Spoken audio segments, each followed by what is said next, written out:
श्री सीतारामचंद्राभ्याम नमः। श्रीमद् वाल्मीकि रामायण प्रथम खंड अयोध्या कांड एक विषम सर्ग।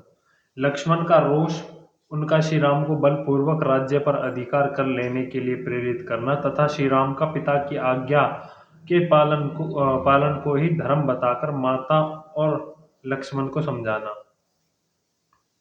इस प्रकार विलाप करते हुए श्री राम माता कौशल्या से अत्यंत दुखी हुए। लक्ष्मण उस समय के योग्य बात कही। बड़ी माँ, मुझे भी यह अच्छा नहीं लगता कि श्री राम राज्य लक्ष्मी का परित्याग करके वन में जाए।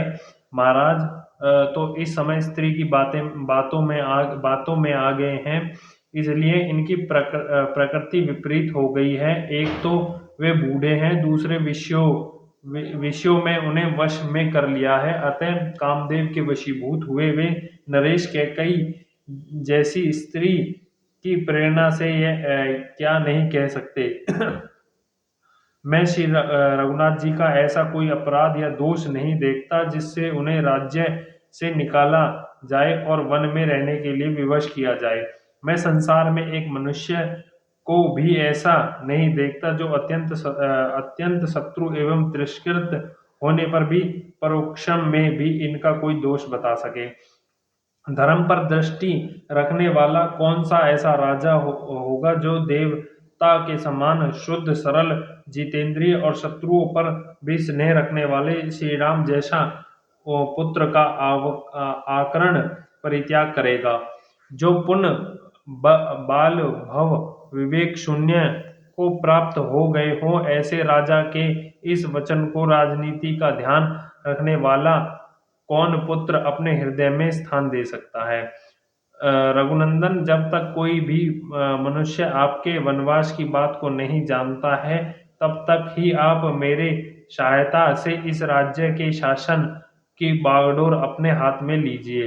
रघुवीर, जब मैं धनुष लिए आपके साथ रहकर आपकी रक्षा करता हूँ और आप काल के समान युद्ध के लिए डट जाए, उस समय आपके अधिक पौरुष प्रकट करने में कौन समर्थ हो सकता है। नरश्रेष्ठ, यदि नगर के लोग विरोध में खड़े होंगे तो मैं अपने तीखे बाणों से सारी अयोध्या को मनुष्यों से सूनी कर दूंगा। जो भरत का पक्ष लेगा अथवा केवल जो उन्हीं का हित चाहेगा, उन सबका मैं वध कर डालूंगा, क्योंकि जो कोमल या नम्र होता है उसका सभी तिरस्कार करते हैं। यदि कैकेयी के प्रोत्साहन देने पर उनके ऊपर संतुष्ट हो पिताजी हमारे शत्रु बन रहे हैं, तो हमें भी मोह ममता छोड़कर उन्हें कैद कर लेना या मार डालना चाहिए। क्योंकि यदि गुरु भी घमंड में आकर कर्तव्य व्यक्ता का ज्ञान खो बैठे और कुकर्म मार्ग पर चलने लगे, तो उसे भी दंड देना आवश्यक हो जाता है। पुरुषोत्तम राजा किस बालक का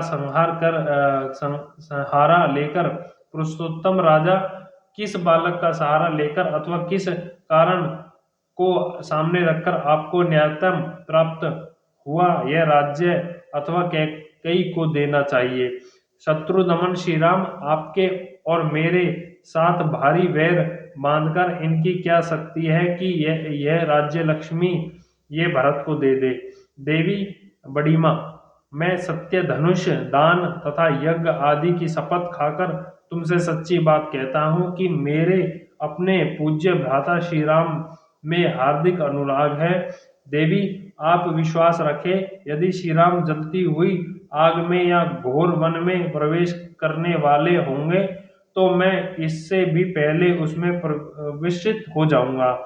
इस समय आप रघुनाथ जी अथवा अन्य लोग भी मेरे पराक्रम को देखेंगे। जैसे सूर्य उद्युत होकर अंधकार का नाश कर देता है, उसी प्रकार मैं भी अपनी शक्तियों से आपके सब दुख दूर कर दूंगा। जो कैकेयी में आसक्ति रुचित होकर दीन बन गए हैं, बाल भव अविवेक में स्थित है और अधिक बुढ़ापे के कारण निंदित हो रहे हैं, उन वृद्ध पिता को मैं अवश्य मार डालूंगा। महामनस्वी लक्ष्मण के ये ओजस्वी वचन सुनकर शोकमग्न कौशल्या श्री राम से रोती हुई बोली, बेटा, तुमने अपने भाई लक्ष्मण की कही हुई सारी बातें सुन ली। यदि जचे तो सब इसके बाद तुम जो कुछ करना उचित समझो उसे करो। मेरी सौत की कही हुई अधर्म युक्त बात सुनकर मुझे शोक से संताप हुई। माता को छोड़कर तुम्हें यहाँ से नहीं जाना चाहिए। धर्मिष्ठ, तुम धर्म को जानने वाले हो, इसलिए यदि धर्म का पालन करना चाहो तो यही रहकर मेरी सेवा करो। इस प्रकार परम उत्तम धर्म का आचरण करो। वत्स, अपने घर में नियम पूर्वक रहकर माता की सेवा करने वाले काश्यप उत्तम तपस्या से युक्त हो स्वर्गलोक को चले गए थे। जैसे गौरव के कारण राजा राजा दूसरे पूज्य है, उसी प्रकार मैं भी हूँ। मैं तुम्हें तुम्हें वन जाने की आज्ञा नहीं देती, अतः तुम्हें यहाँ से वन को नहीं जाना चाहिए। तुम्हारे साथ तिनके तिनके चबाकर रहना भी मेरे लिए श्रेयस्कर है, परंतु तुमसे विलंग हो जाने पर न मुझे इस जीवन से कोई प्रयोजन है और न सुख से। यदि तुम मुझे शोक में डूबी हुई छोड़कर वन को चले जाओगे तो मैं उपवास करके प्राण प्राण त्याग दूंगी, जीवित नहीं रह सकूंगी। बेटा, ऐसा होने पर तुम संसार प्रसिद्ध वह नरक तुल्य कष्ट पाओगे जो ब्रह्म हत्या के समान है, और जिससे जिसे सरिताओं के स्वामी समुद्र ने अपने अधर्म के फल स्वरूप प्राप्त किया था। माता कौशल्या को इस प्रकार दीन होकर विलाप करती हुई देखकर धर्मात्मा श्री रामचंद्र ने यह धर्मयुक्त वचन कहा, माता, मैं तुम्हारे चरणों में सिर झुकाकर तुम्हें प्रसन्न करना चाहता हूँ। मुझमें पिता जी की आज्ञा का उल्लंघन करने की शक्ति नहीं है, अतः मैं वन को ही जाना चाहता हूँ। वनवासी विद्वान कांडू मुनि ने पिता की आज्ञा का पालन करने के लिए धर्म समझते हुए भी गौ का वध कर डाला था। हमारे कुल में भी पहले राजा सगर के पुत्र ऐसे हो गए हैं जो पिता की आज्ञा से पृथ्वी खोदते हुए बुरी तरह से मारे गए। जमदगिरी के पुत्र परशुराम ने पिता की आज्ञा का पालन करने के लिए ही वन में फरसे से अपनी माता रेणुका का गला काट डाला था। देवी, इन्होंने तथा और भी बहुत से देवतुल्य मनुष्यों ने उत्साह के साथ पिता के आदेश का पालन किया है, अतः मैं भी कायरता छोड़कर पिता का हित साधन करूंगा। देवी, केवल मैं ही इस प्रकार पिता के आदेश का पालन नहीं कर रहा हूँ, जिनकी मैं अभी चर्चा की है, उन सब ने पिता के आदेश का पालन किया है। माँ, मैं तुम्हारे प्रतिकूल किसी नवीन धर्म का प्रचार नहीं कर रहा हूँ।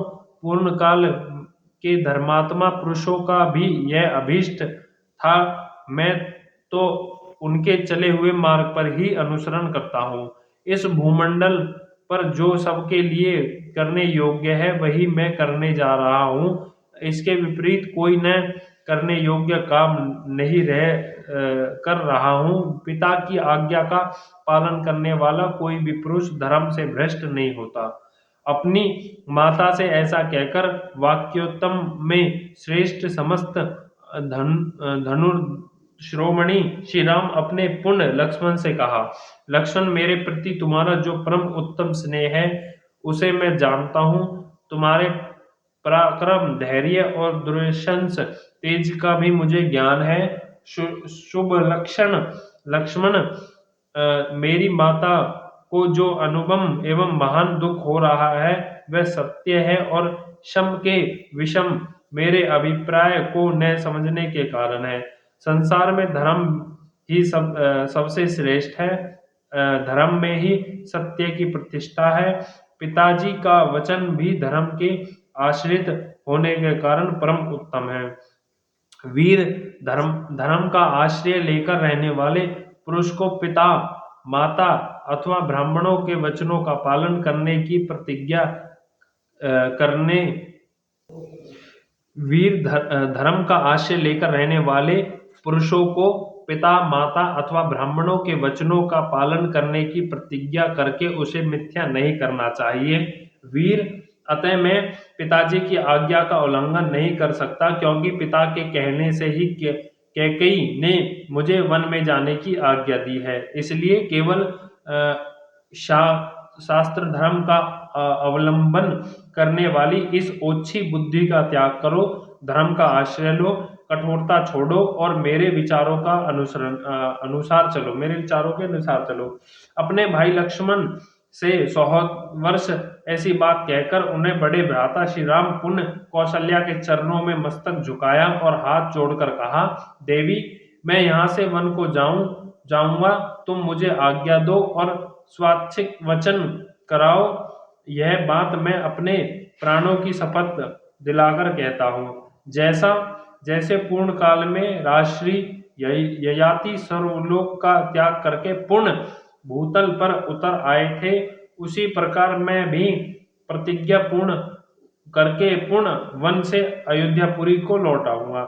माँ, शोक को अपने हृदय में अच्छी तरह दबाव रखो, शोक न करो। पिता की आज्ञा का पालन करके मैं फिर वनवास से यहाँ लौट आऊंगा।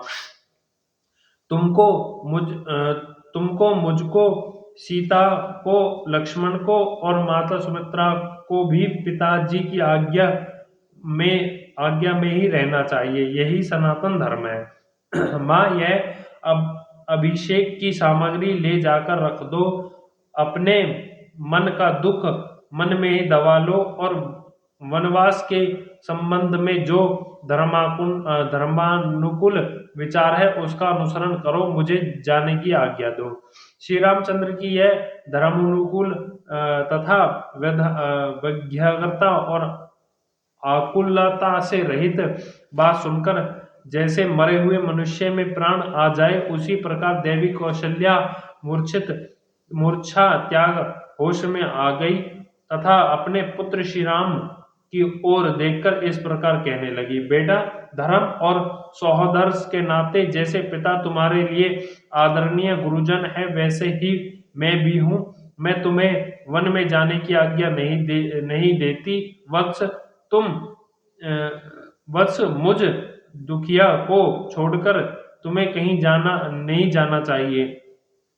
तुम्हारे बिना मुझे यहाँ इस जीवन से क्या लाभ? इन स्वजन से, देवता तथा पितरों की पूजा से और अमृत से भी क्या लेना है? तुम 2 घड़ी भी मेरे पास रहो तो वही मेरे लिए संपूर्ण संसार के राज्यों में से बढ़कर सुख देने वाला है। जैसे कोई विशाल गजराज किसी अंधकूप में पड़ जाए और लोग उसे जलते लुठाओं से मार मारकर पीड़ित करने लगे, उस दशा में वह क्रोध से जल उठे, उसी प्रकार श्री राम भी माता का बारंबार करुणा विलाप सुनकर उसे सर्वधर्म पालन में बांधा मानकर आवेश में भर गए, वन में जाने की दृढ़ निश्चय कर लिया।